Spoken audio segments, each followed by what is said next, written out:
I'm Kelly Orchard. And my head exploded yesterday, but in a good way. I'm going to give you a little origin story. First of all, I want to thank all of you broadcasters, all you radio professionals that liked my post about KELY 95 coming back to Bakersfield. I'm going to give you a little origin story, but first I want to share with you. It's like I don't own the station. I don't have anything to do with it. So this isn't about me. It's about the new owners, Danny and Kate Hill in Bakersfield, who acquired the station from Connoisseur Media, who bought it from Alpha or something. I don't know. It's like I haven't even been really paying attention, except a few months ago, Adam Jacobson from RBR posted on LinkedIn that Connoisseur was selling their station to, or releasing the station to this new ownership. And my comment was, as you can see months ago, I wonder, it'll be interesting to see what they do with the call letters. So here's a little backstory. For those of you who don't know, KELY 95 is named after me.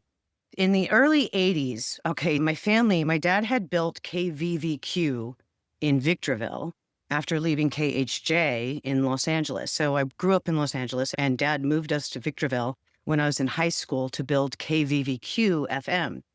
And so by the time KELY came along, he had applied for the construction permit for this frequency in Oildale, California. And this is before the internet. So he couldn't really search anything. So he found this frequency and it was going to work.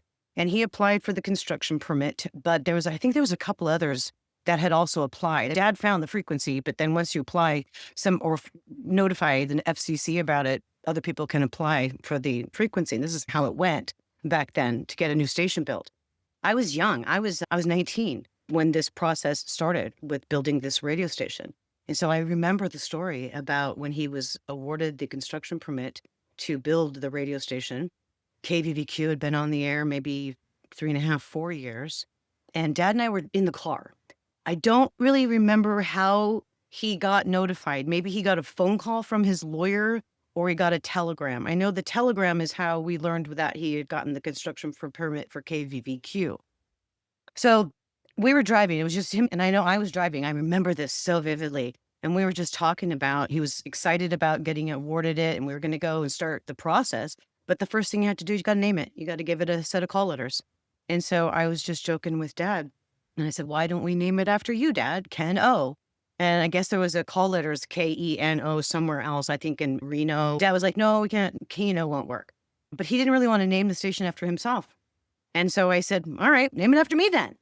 That's literally how it went. Name it after me then. And he looks at me and I said, like KELY, Kelly.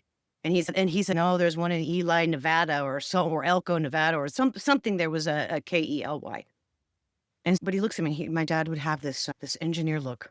He'd go, that pondering, like that. And we get to the station and we were in a 2-story office building at this time still. We hadn't built our big building yet. And so we pull up to the station and he was like on a mission. He gets out of the car and he's hustling to the door to get in, and he gets to his desk. And we were all in the same space at the time. Our sales office and administration was all in one room. The station was built in another suite. And so he goes to his desk and they had this big, huge, like catalog of information about broadcast stations. And so you didn't have internet. There was no internet. This was the 80s. And so he looks in the catalog and he's going through all of the assigned call letters in the West. Okay. And sure enough, KLLY was available.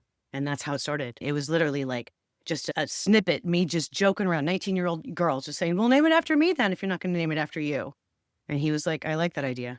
And so he found the call letters, and then KELY 95.3 was born. It took us a couple years to build it. But we only operated it. I'll be honest, we have the heritage that we're talking about in Bakersfield with the call letters, with the branding of KELY. First of all, I want to thank Danny Hill for his comment when I reached out to him. Also, I'm thanking you guys for kind of getting the word out there and liking the comment. There was several people who basically connected an introduction to Danny and I on Facebook. And actually, I was already friends with him on Facebook, didn't even put the connection together. So I posted that a thank you on his Facebook page, and we had a little dialogue. And I even told him, I said, I've had several people reach out to me and say that I should do some liners for you as you relaunch KELY 95 and bring her back to Bakersfield. And he said, I love that idea. So I sent him my phone number and my email, and we'll see if that happens. Where you're going to watch this in real time if I start doing liners or voice work for KELY 95 in Bakersfield. And honestly, the things that he said about the heritage and how KELY meant so much to the community of Bakersfield, I don't own that. I'm not claiming that. My family built the radio station and we named it and we branded it, but we sold it a few years later. Honestly, we didn't run it for the 30 some odd years. So the heritage or the good reputation that KELY 95 had in Bakersfield belongs to Buckley Broadcasting. And I remember when Dad sold the station to Rick Buckley, he sold it with the agreement that if they were going to change the call letters, that Dad could retain the right to take those call letters back. But no, they honored the call letters and they kept them. And yes, I was extremely disappointed when Alpha decided to change the signature. And I even emailed the boss and I said, officially bummed. And he responded with, KELY, you have a lot of energy, so it still works. And it's, nope, that was my claim to fame. If you don't call it KELY, there's no point. I have no relation to it anymore. So yesterday, when Howard Fine sent me the link, it was like first thing in the morning, and Tuesdays are therapy days for me. So I was a therapist all day yesterday with this just spinning in my head. And I will tell you, so let's talk about nostalgia. Let's talk about grief, and let's talk about boosting your mood in order to be able to think clearly so you can make good decisions for your work. That's where I'm all about right now. So this was in real time an example of how nostalgia is a mood booster.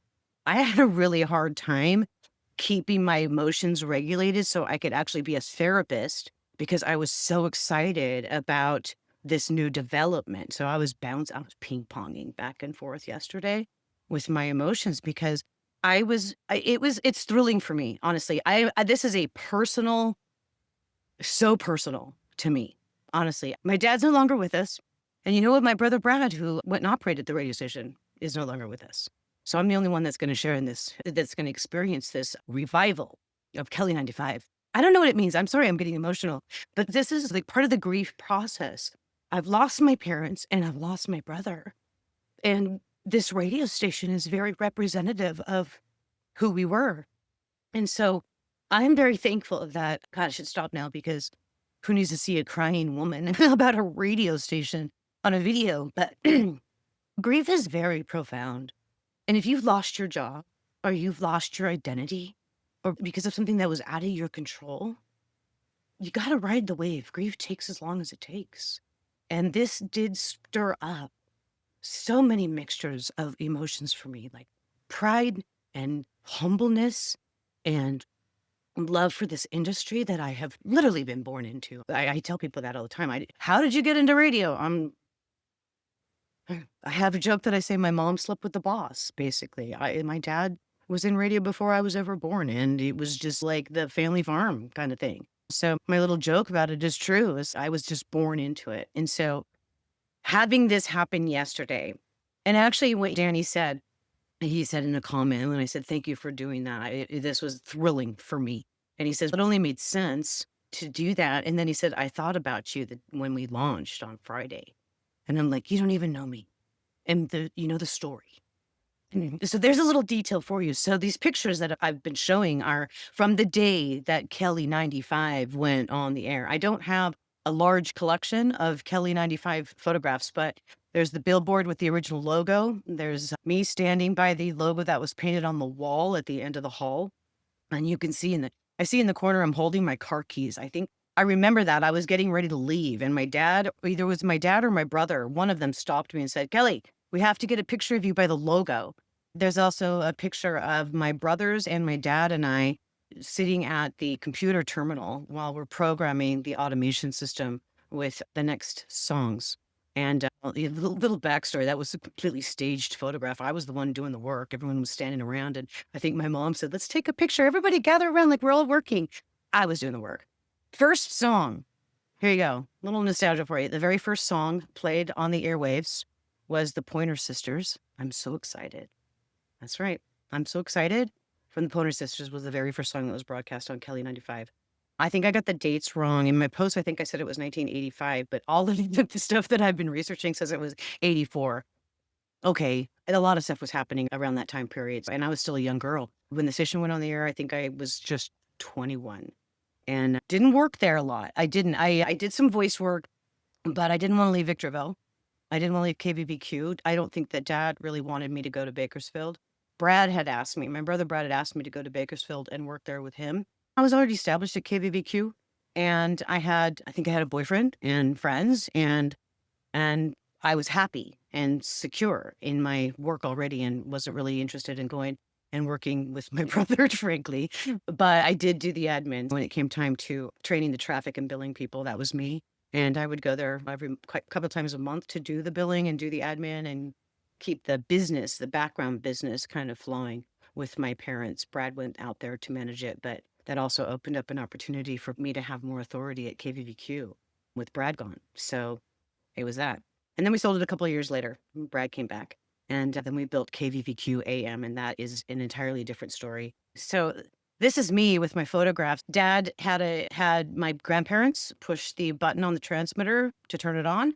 So that was a celebration. It was an honor for him that they did that the same thing when KVVQ went on the air. So he had them come out to Bakersfield and push the button to turn on the transmitter. And so these are the only pictures that I currently have in my computer for KELY 95. The rest are in storage because I live in a RV and I don't have a lot of room and I don't carry all my belongings with me. However, one thing I do still have because I was using it as a sleep shirt and finally had to retire it is the very original KELY 95 t-shirt.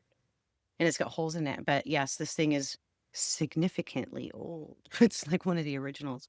I'm Kelly Orchard, the OG KELY 95. Welcome back to Bakersfield.